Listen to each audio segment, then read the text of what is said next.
everyone. Welcome to SML's YouTube channel. Today I'll be discussing how machine learning can be used to select the best completion design for a well in an unconventional oil and gas asset. Hydraulic fracturing is a standard well stimulation technique used in tight oil and gas reservoirs to improve well productivity. The process typically involves high-pressure injection of fracking fluid into the reservoir to create cracks or fractures.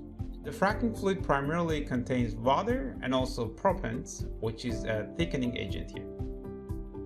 One of the biggest decisions that completion engineers need to make is how much fracking fluid and proppant they need to inject into the well to maximize the rate of return on the investment. Unfortunately, this is not an easy question to answer since the relationship between these parameters and well performance is complex and nonlinear. As an example, here you see the scatter plots between initial production and the amount of injected fluid, as well as the amount of injected proppant for a gas asset with more than 200 wells in the Eagle Ford Basin. As you can see, there is no visible relationship here, which is not surprising at all. As we know, there are many factors impacting well performance, such as geology, completion design, well geometry, and many others.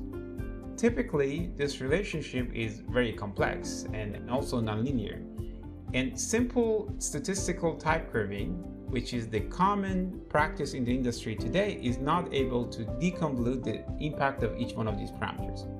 This video will show you how machine learning can be easily applied to detect patterns and trends in this complex system. First, let's look at the data that we will be using to train our machine learning model. Our file includes the following features: completion features such as total fluid, total proppant, and also fluid type. Geology features such as X and Y location, isopac, porosity, gas in place, temperature, and pressure. Well design parameters including lateral lengths and perforation depth. Spot dates, operational factors such as operator name and choke size, and also well spacing. For well performance, we included two attributes: initial production and expected ultimate recovery.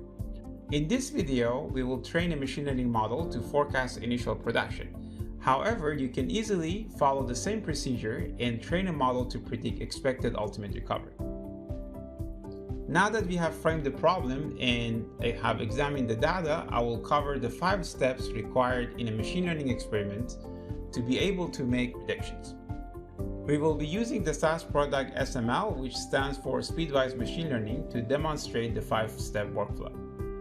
The first step is to upload the file with the prepared data. After uploading the file, we will start the machine learning experiment. The second step is to select the target column that you would like to make a prediction for. Now, I can move to the third step, which is data preprocessing. Data preprocessing is an integral step in machine learning which impacts the quality of the model. SML offers over 20 pre-processing steps with tutorials for each one of them. Here, I can easily inspect my data, compute missing values, remove unnecessary features to avoid data leakage or multicollinearity, encode categorical variables, and also split the data to train, validation, and test sets. Now I'm ready to move to the fourth step, which is to train the model. I select random forest and XGBoost models and will let SML automatically tune the hyperparameters and find the best models. Here I combine these models to get a more powerful, robust model. Great! Now my model is trained and I'm ready to go to the playground page, which allows me to assess and interpret the model and also deploy the model and make predictions. Here you see the R-square and other performance metrics for the model.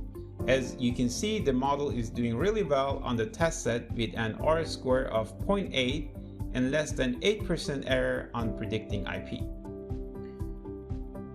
The feature contribution plot shows that the amount of proppant injected into the well is the most informative parameter for predicting initial gas production.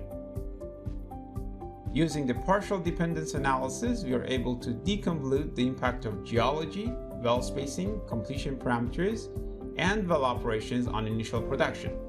If you recall, at the beginning of this video, we discussed that there is no visible relationship between injected proppant and initial production for our dataset. However, looking at the partial dependence plot, we can uncover any hidden convoluted relationship that might exist. Looking at this plot, a completion engineer might conclude that injecting more than 10 million pounds of proppant into an average well is not going to have a huge positive impact on well performance. Finally, I would like to use SML's prediction card to make predictions on new wells. I can upload a new row of data for each well or just manually edit the fields to make a prediction. With a click of button, I will get my P50 forecast for initial production and also the standard deviation. Quantifying uncertainty is really important for this problem as it allows us to mitigate the risks better when we want to make decisions based on this model. I hope this use case was helpful. If you would like to see more use cases of how machine learning can be used to solve different problems, please subscribe to our channel and leave a comment on what you would like for us to solve next.